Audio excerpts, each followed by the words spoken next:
Hi everyone, I am Natasha Knight. Many of you probably know me as Natasha Brown. I am SAAPHI's immediate past president, which means that my term as president was from 2014 until 2016. I currently am SAAPHI's treasurer, so I have now what I think to be a long-term relationship with SAAPHI. I was first introduced to the organization back in 2012.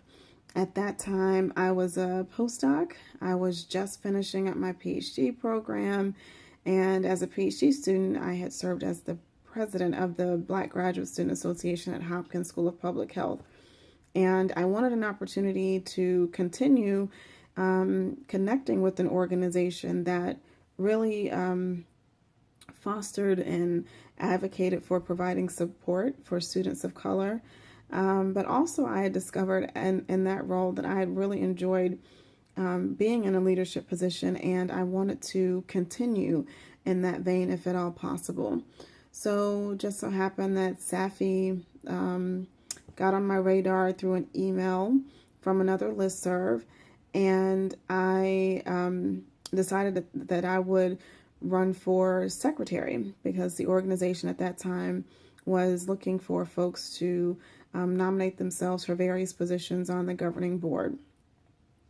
So I put in my application and I was elected to that position. I really enjoyed being SAAPHI secretary because I was able to learn so much about the organization.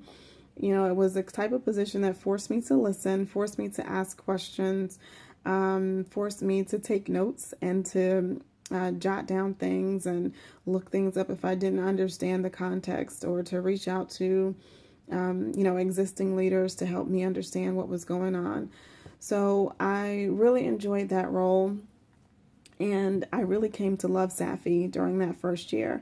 I saw an organization that was run at that time by another postdoc, and I was really impressed with the amount of work that the organization was able to get done, and I definitely could see myself with them long term.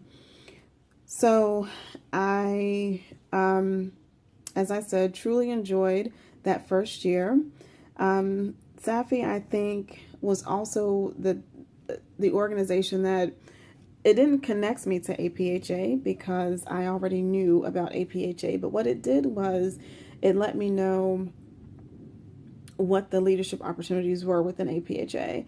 I really didn't have an understanding of what governing council was, or what any of the leadership positions in APHA really were about. And so because of SAAPHI and the folks who had been in leadership positions at SAAPHI and then continued on to leadership positions at APHA, I came to learn about what the next step might be in terms of organizational leadership.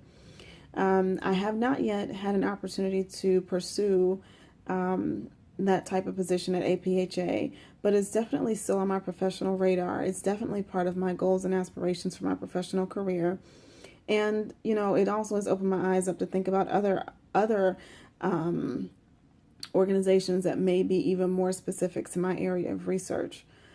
So I thank SAAPHI for that, for, bringing me to that point of awareness.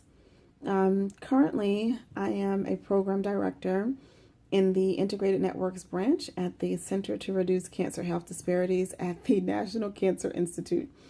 In that role, I help to co-manage programs that are designed to provide infrastructure support for cancer education and outreach, as well as training for underrepresented minorities who are interested in careers in cancer and cancer health disparities research. I think SAAPHI, the roles that I've played with SAAPHI, I think people are, it raises an eyebrow in a good way. Being president of a national organization is no easy feat. So SAAPHI has definitely helped me in terms of not only management, but also learning how to be a leader. I think that the folks who were president before me, Dee Dee and Rebecca, really made made it look easy in some respects. And so I really appreciate the opportunity to learn from those ladies and to further develop my leadership skills, which I think has definitely helped me be able to be a leader in my current position. Also to be able to lead my students when I was on faculty at UNC Greensboro. So for that, I thank SAAPHI for that experience, for those types of experience, and for that awareness that there is a difference between a manager and a leader. And I think that anyone who takes takes on the position of president of SAAPHI has to be able to do both. Sometimes you're more of a manager and sometimes you're more of a leader. But at the end of the day, you really do have to be both. You have to be able to get things done, but also motivate others to be engaged in the organization, to contribute, and to feel as if they are valued in those contributions. My fondest memory of SAAPHI is actually from my first year.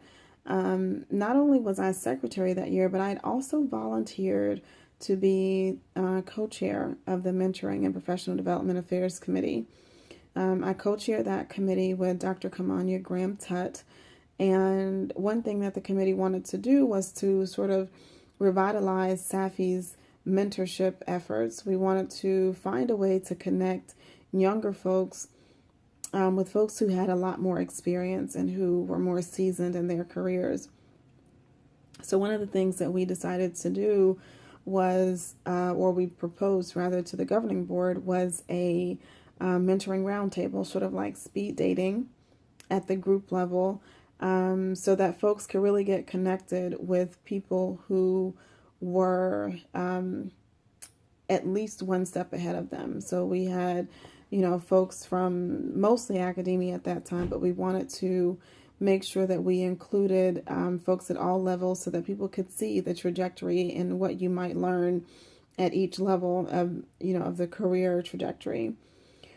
So we had 80 to 100 people that first year. Planning it was a huge task because it was the first time we had done it. But again, it was enjoyable. We found all the mentors that we needed. Folks were excited about participating. And I cannot tell you how many folks at the end of the event came up to us and said how much they appreciated it, how much they found it to be helpful. And I know folks even today that I met at that first mentoring roundtable, and I've just seen their careers skyrocket and take off because of the mentorship, the sponsorship, the advocates that they connected with at that particular event. So that is hands down my fondest memory of SAAPHI. We've had several other roundtables since then, and each of them has been great in its own right. But there's something about the inaugural event, and I truly hats off to the committee and to Dr. Graham-Tutt, to Kamanya, who she and I worked so well. I think that's another thing that I learned from SAAPHI is that your professional relationships really can become personal connections as well. Many of us in SAAPHI are hardcore minority health disparities researchers.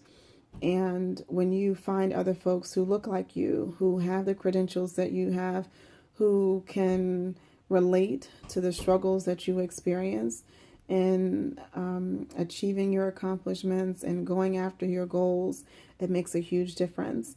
And not to say that you can't get that somewhere else, not to say that you can't get that from your master's or PhD or undergrad program or what have you. But there's something special about SAAPHI. It's a national organization. We are connected, even though we had folks in Hawaii and other folks in DC. We were all working together and still do work together with the same common goal in mind. So, I think SAAPHI, again, helped me become aware of sort of, there's distance between us, but the distance can certainly be made to seem minimal when you're all on the same page and working together towards, as I said, a common goal. So one piece of advice that I would give for new public health professionals who are looking to make an impact is one, be open. You know, when I first thought about SAAPHI, as I said, it took some time and some consideration before I decided that I would run for secretary, and then again that I would run for president-elect. But I was open to the opportunity because it was something new, and because, well, why not? It's something that was so aligned with my career and personal goals that I didn't see a major reason why not, other than what I thought would be and was right. There would be a huge amount of work and a time commitment that would go into it. But I was dedicated to that time commitment. I was dedicated to the engagement that it was going to require. So again, I would say to be open to new opportunities. Don't shy away from something simply because you've never done it before, but certainly do try to learn from the folks who have been there. Don't think that you know it all, but also don't think that you come to the table with nothing to offer. I think many times we sell ourselves short and think that we are not qualified or just not ready for a position when in fact we are. So be open to the opportunities that come your way. Be engaged. Don't just go after something so that you can get it on your resume or your CV.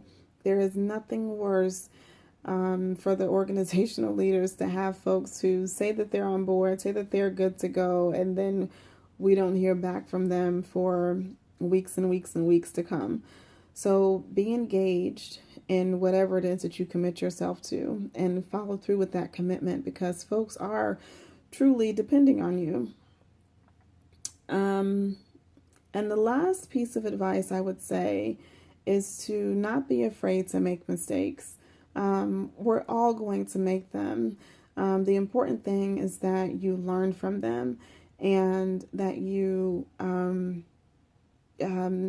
be forgiving. I think often we tend to be very hard on ourselves. We tend to, not go after something again if it didn't work the first time. And that's not necessarily the way that things should be. So be open, be engaging. Don't be afraid to make mistakes. As I've heard someone say before, sometimes you gotta fly it while you're building it. And that's perfectly fine. I think that we've done that many times with SAAPHI. And so it's been a wonderful experience. It's been an awesome 5 years. I'm looking forward to at least 5 more years of being connected to the organization. And I wish you all the absolute best in whatever your career and personal goals are. Hats off to 25 years to SAAPHI.